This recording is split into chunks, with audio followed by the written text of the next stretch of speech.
Bonjour, aujourd'hui on va parler de la nausée de Sartre, publiée en 1938, donc quelques années avant qu'il publie son œuvre majeure qui est bien sûr L'être et le néant. Dans cette vidéo, je vais tenter de faire une analyse assez générale de ce premier roman de Sartre. C'est une analyse que je vais faire un peu à la manière que j'ai analysé L'étranger de Camus, c'est-à-dire que je vais tenter d'explorer, d'expliciter le sens général de l'œuvre à partir des personnages et bien sûr du message central, du thème central que Sartre propose dans cette œuvre, à savoir celle de la nausée. Donc, comme je viens de dire, cette œuvre est antérieure à L'être et le néant, mais pourtant, cette œuvre présente quand même presque tous les thèmes majeurs qui seront ensuite traités philosophiquement dans L'être et le néant. Et donc, dans cette analyse, je vais tenter d'inférer les notions que Sartre explore dans L'être et le néant. Cette œuvre est un roman qu'on pourrait dire phénoménologique. Donc, l'œil de Roquentin, d'Antoine Roquentin, est un œil de phénoménologue qui tente de décrire les choses comme elles apparaissent. Donc, il tente de décrire les choses sans leur imposer une étiquette qui leur serait extérieure, sans leur inférer tout le présupposé qui est en fait subjectif. Il tente de percevoir, d'atteindre les choses telles qu'elles sont, telles qu'elles se présentent à lui véritablement.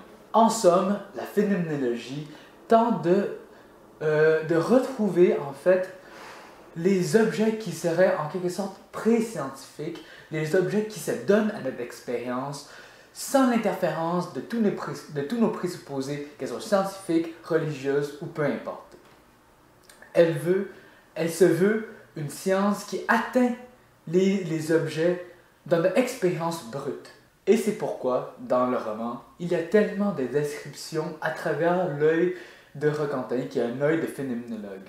C'est pourquoi il décrit comment les gens ingèrent la nourriture, comment les gens se saluent. Donc, essentiellement, il passe tout sous l'optique d'un phénoménologue. Bon, avant d'analyser le personnage principal, à savoir Roquentin, bien sûr, il faut fournir un contexte.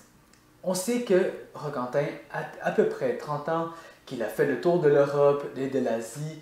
On sait donc qu'il était assez aventureux avant qu'il décide finalement de s'établir dans une petite vie et ville paisible, où il mène en fait une vie assez ordinaire et aussi, de surcroît, il est assez laid à ce qui paraît.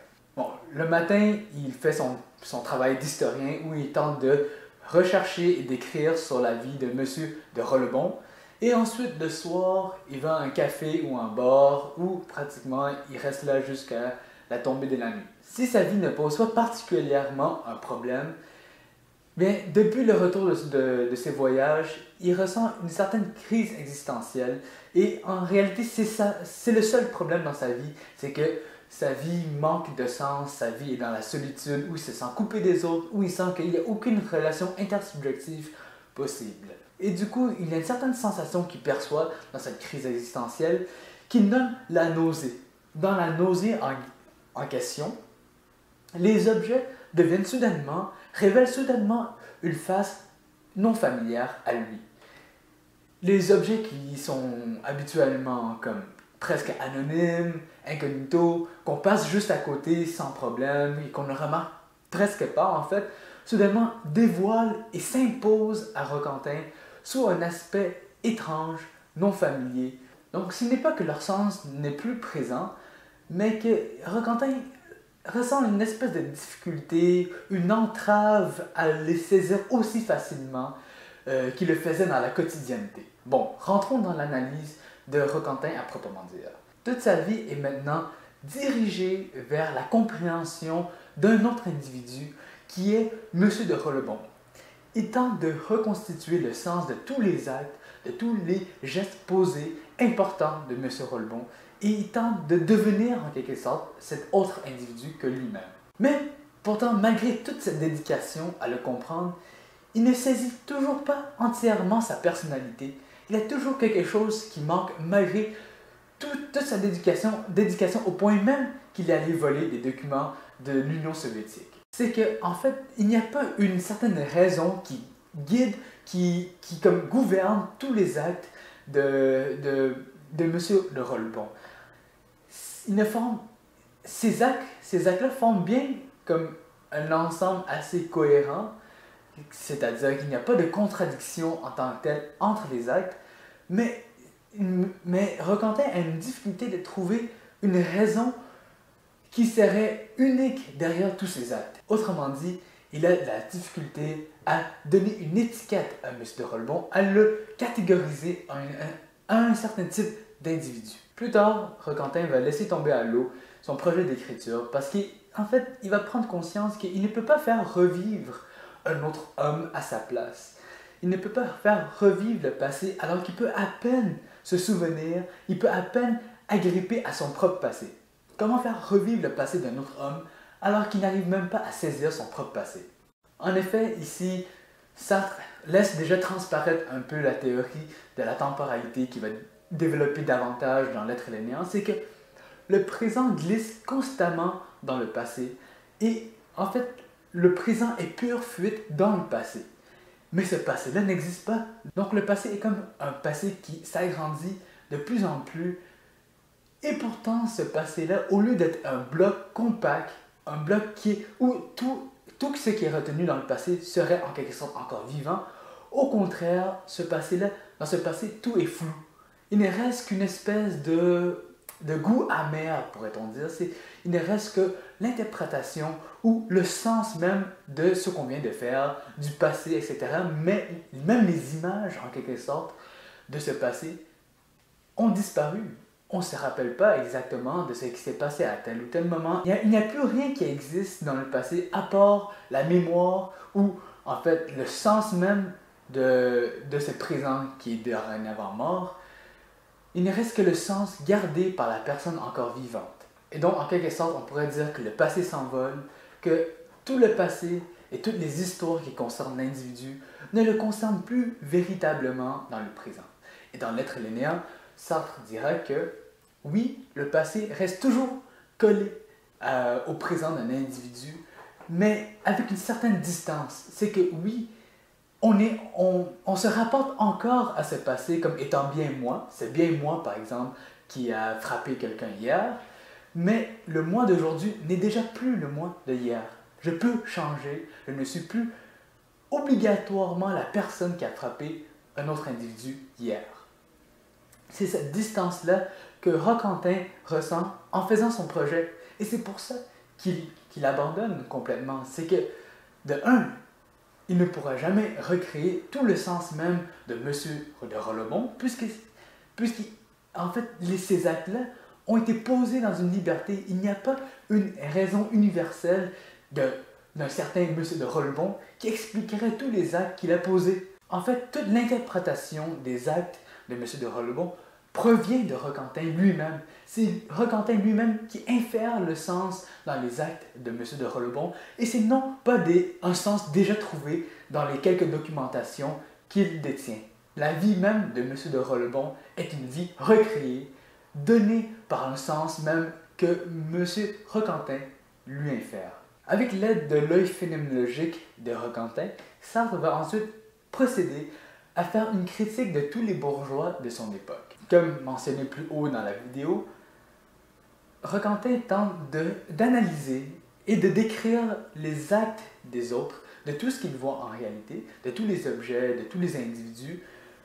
Il tente de les décrire tels qu'ils se présentent lorsqu'on dénude donc tous les procédés, toutes les conventions sociales, de l'habitude, bref, de tous les présupposés d'une société, mais on réalise à quel point ce n'est qu'un spectacle qu'on se donne à voir. Et donc lorsque Roquentin décrit comment les bourgeois se rencontrent, comment ils font ensuite toute une entreprise de protocoles juste pour se saluer, mais Roquentin, lorsqu'il décrit ça de manière phénoménologique, il se rend compte à quel point c'est qu'une vacherie, on pourrait dire. Toutes ces conventions sociales strictes et qui dictent notre conduite correcte sont ridiculisées par Roquentin. Elles sont comparées à une danse. Mais ce n'est pas seulement l'attitude bourgeoise qui est critiquée, c'est aussi la pensée bourgeoise. La pensée bourgeoise est surtout représentée par le philosophe, en quelque sorte, qui s'appelle Rémi Parotin dans le roman. Donc, ce philosophe renommé de Bouville rassemblait les jeunes autour de lui qui avaient des crises existentielles et ensuite il brisait ces crises en miettes pour ensuite les reconstruire sur des bases solides.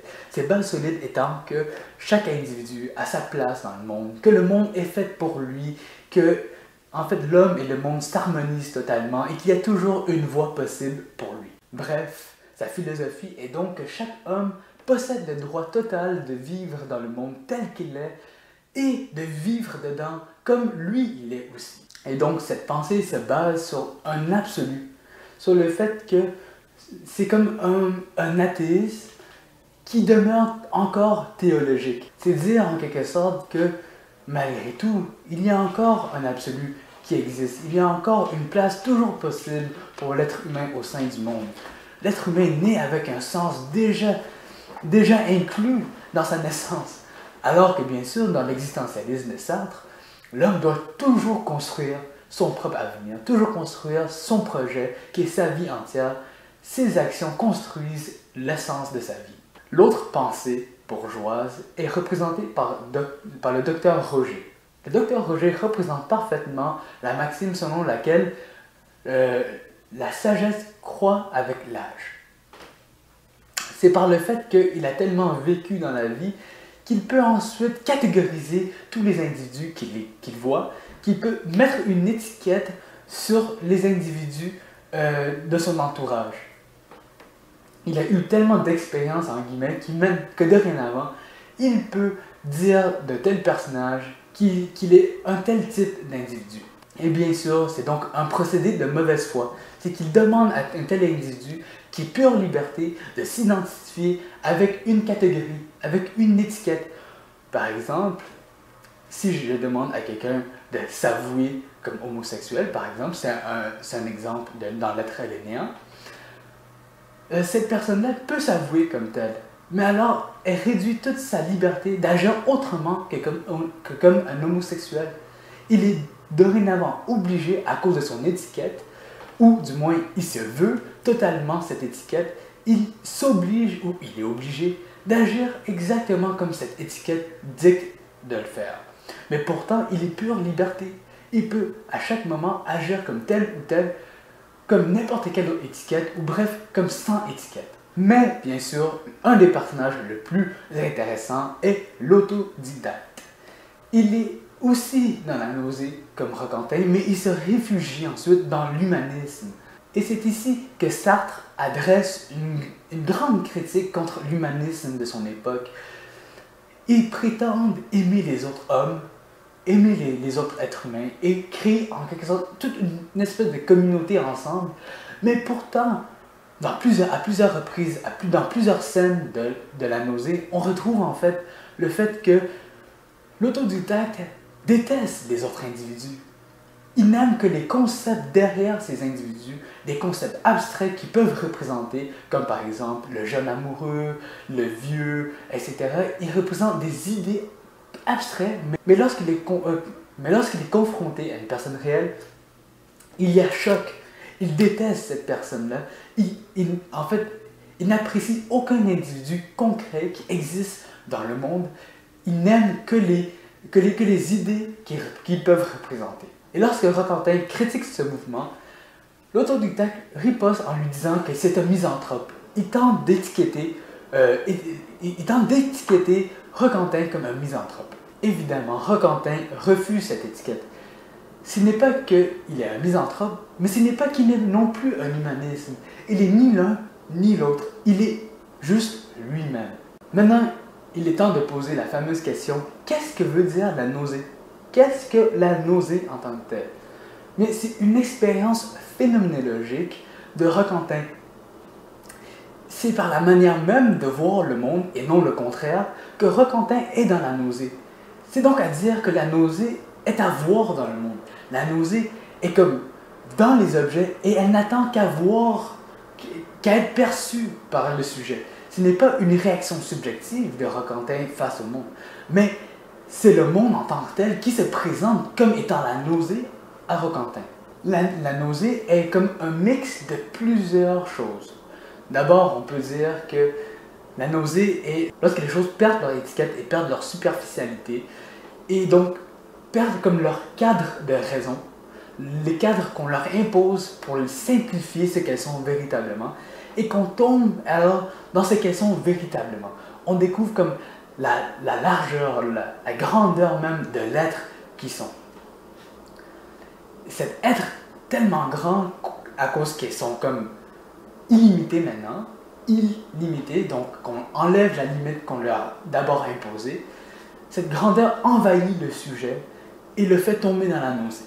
Mais d'autre part, on peut aussi dire que la nausée est lorsque Roquentin prend conscience de la pure contingence des choses. Par le fait même qu'on enlève l'étiquette dans les objets, on enlève comme la raison de leur existence. Si j'enlève l'étiquette de stylo, un stylo par exemple, bien elle perd sa caractéristique qui est d'écrire sur un papier. Si j'observe l'objet que pour l'objet qu'elle est, comme pur stylo, comme pur objet qui ressemble à un stylo, bien, je me rends compte de sa pure contingence aussi. C'est que ce stylo-là est purement là. Elle n'a pas de raison d'être. Elle est juste là. Elle m'envahit par son être. C'est que Roquentin, à ce moment-là, réalise qu'il n'y a pas de vérité ultime. Il n'y a pas un monde des idées comme le voudrait Platon. Il n'y a que ce monde. Et ce monde est pure contingence, est pur hasard. Il n'y a pas de raison d'être derrière les choses. Et comme par exemple dans la scène du parc, l'arbre n'a pas une raison d'être. Elle a juste des caractéristiques, elle a juste une pure existence qui n'a pas de sens. Bien, Roquentin réalise que la sienne aussi, sa propre vie n'a pas de sens à part celle qu'il fait tous les jours. La nausée peut donc être traduite par une prise de conscience de la pure gratuité du monde dans lequel on vit et de la pure gratuité qu'on est nous-mêmes. Bon, j'espère que vous avez aimé la vidéo, qu'elle vous a plu et qu'elle vous a été utile. N'oubliez pas de laisser un commentaire en bas si vous voulez que j'approfondisse ou que je dise encore quelques mots sur certains aspects de ce livre que j'ai omis. N'oubliez pas aussi de laisser un like et de vous abonner. Merci.